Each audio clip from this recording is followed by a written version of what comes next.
today reacting to the downfall of TK Gone Forever. Man, I'm gonna do a little bit more yap right after this yap that I'm about to have, just so it's a little bit easier on my editor, but it's just crazy to see the outcome. 80 years, we gonna get more into it, but 80 years off of one of the things that happened. But like I said, let's get to the small screen and talk real. So this is wild too, right?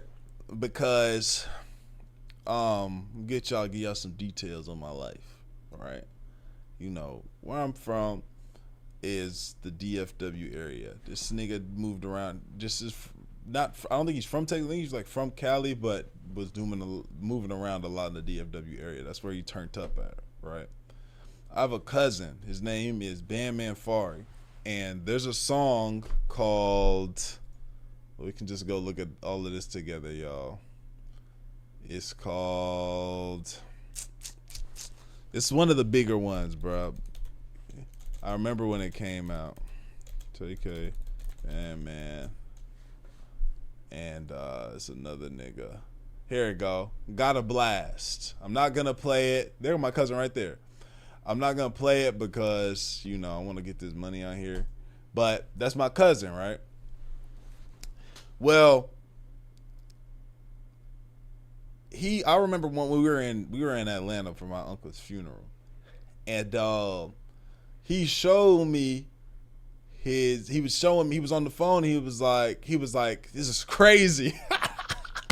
He was like, man, there's this new nigga, he hard, he coming up, he crazy, like I'm like we going nuts, this is that and the third.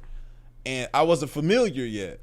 And he showed me, he called him, he's like, yeah, I know, we on the phone. He called him, his name was TK. So they on the phone talking, I'm talking, oh, what's up, bro? Yeah, you know what to do, you know, left it at that. That was it. So they doing their whole little talk, whatever, and we left it at that. I see the song, I'm like, oh, the song, yeah, oh, this is hard, whatever. It end up doing what it do, and then I learned about who the fuck that, but I learned about who TK is before that drop. I'm like, oh shit, and it all comes start piecing together, and I was like, damn, that's crazy, right?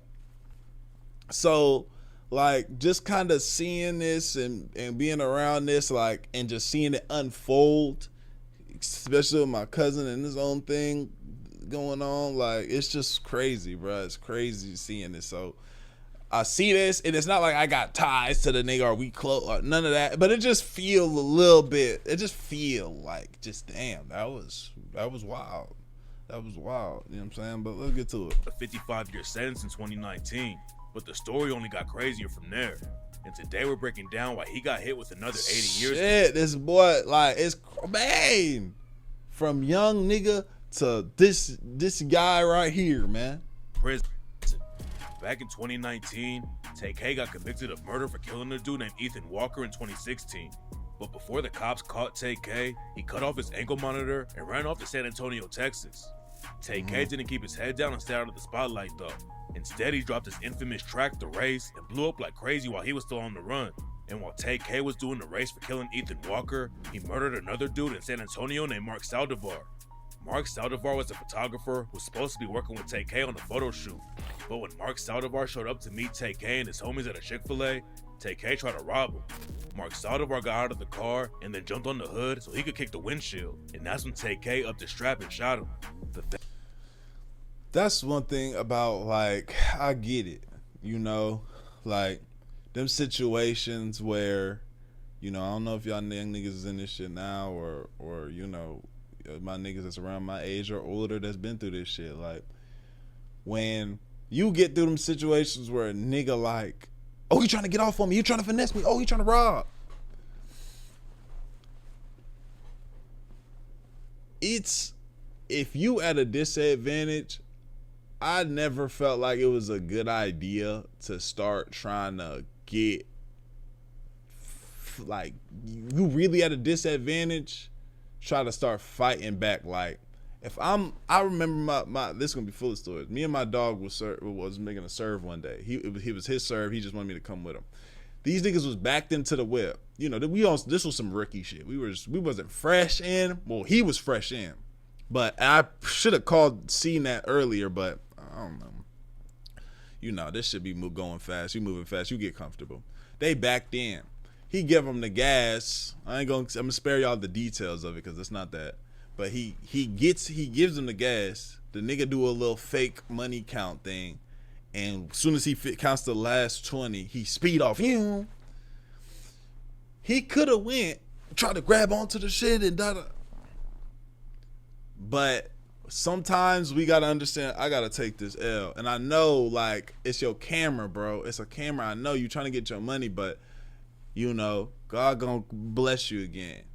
Sometimes you just gotta let that shit go. When a nigga put up that stick on me, put that stick on my hip, I threw my hands up. What I look like? The gun already on me. What did I look like if I just start grabbing his arm, trying to wrestle it? No, fuck. Yeah, this nigga got me. You got me, and I gotta move correct, or I gotta really move correct, and that's just what it's gotta be. Or you just don't. And really, you don't even need to be in that shit. Any situation you in it where a nigga. You probably don't even need to be in that unless you just living your regular life. But feds eventually caught up to Tay K and arrested him again for the Ethan Walker murder. And a couple months later, he got hit with a capital murder charge for pulling the trigger on Mark Salivar. Catching the case is bad enough, but capital murder is even worse because if you get convicted, then it's an automatic life sentence without the chance of parole. Or a death Tay K penalty. got convicted for killing Ethan Walker, and the judge handed down a 55-year sentence. But Tay K thought he still had a chance of coming home. In 2021, Tay K went on IG Live and had 40K people watching. Tay K said he had been writing a lot of new music since he had been locked up. This shit is getting really close, bro. This nigga right here, when I was a producer, Carl, he helped me get like a lot of my money from YouTube, my YouTube money. This is crazy. This shit getting close. I didn't know this happened. Coming home so he could release it. He told fans that there was a chance that he could get out on an appeal bond, but that's not how it went down. Before the murder trial for Mark Salivar started, Tay K was having all kinds of drama behind bars. Back in 2019, the news broke that Tay K was trying to start his own prison gang called the Rugrats to go to war with a Hispanic gang called Prieto Tango Blast. The warden got tipped off about the plans and put Tay K in solitary confinement. And then reporters got a list of rules that the Rugrats are going to use called the Laws of Power. There were also rumors going around that Tay K had stabbed a prison guard, but the story was never confirmed.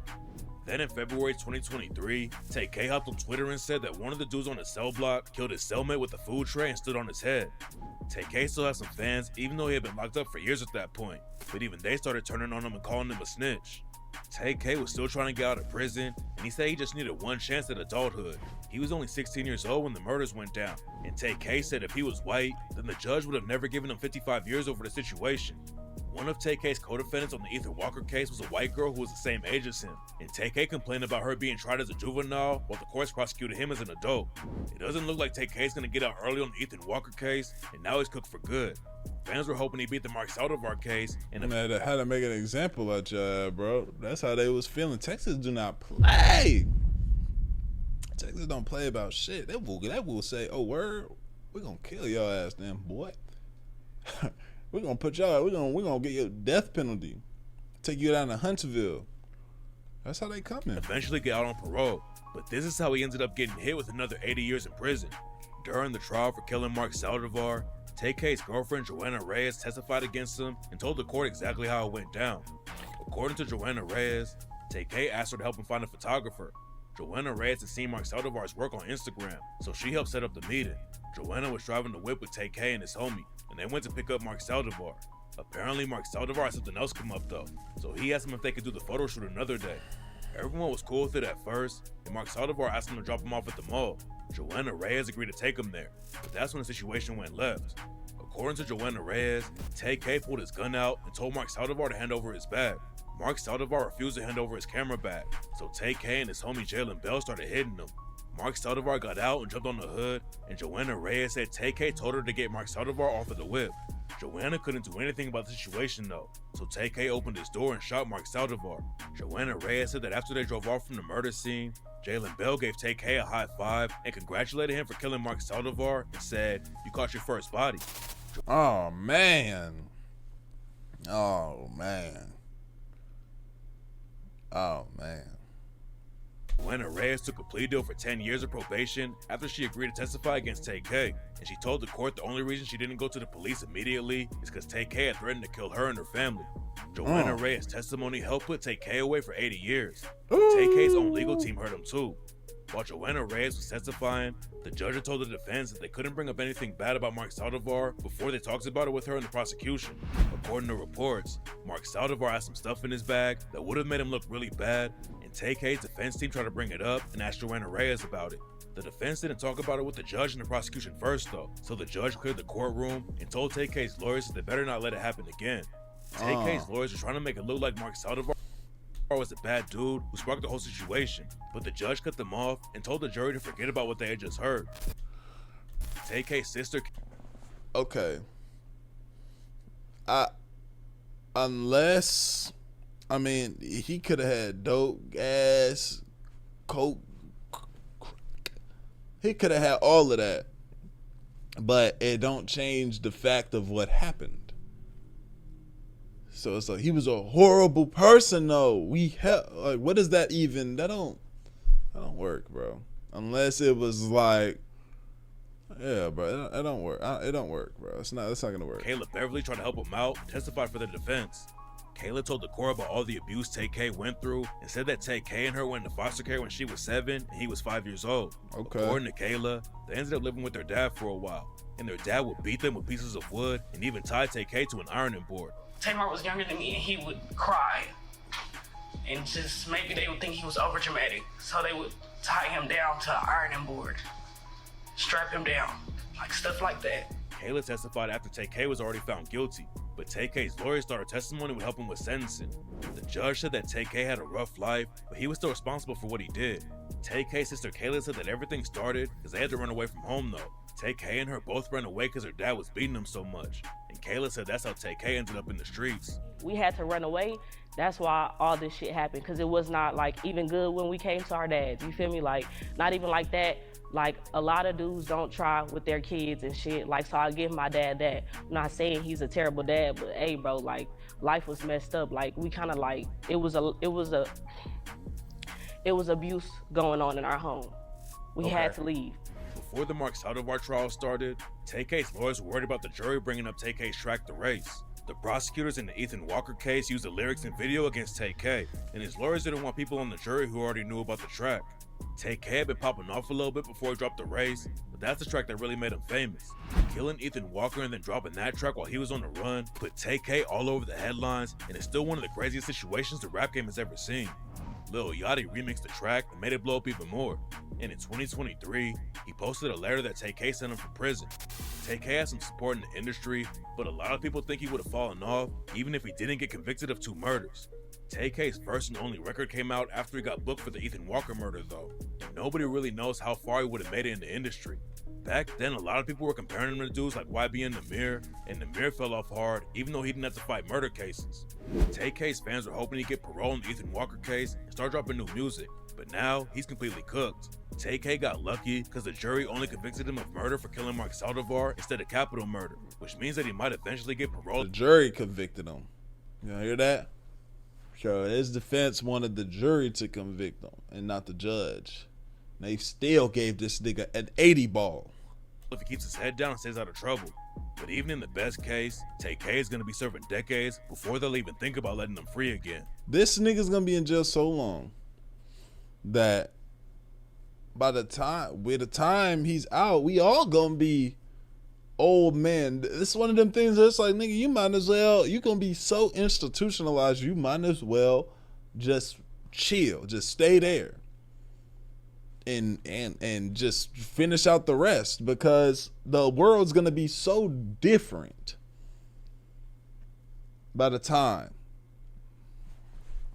Yeah, you cannot be rehabilitated back into normal life. Y'all let me know what y'all think, man. Like the video, sub up, comment up, Benjamin on the channel. I love you. I appreciate y'all. Great for y'all, man. We gone. ADD lad. Do it.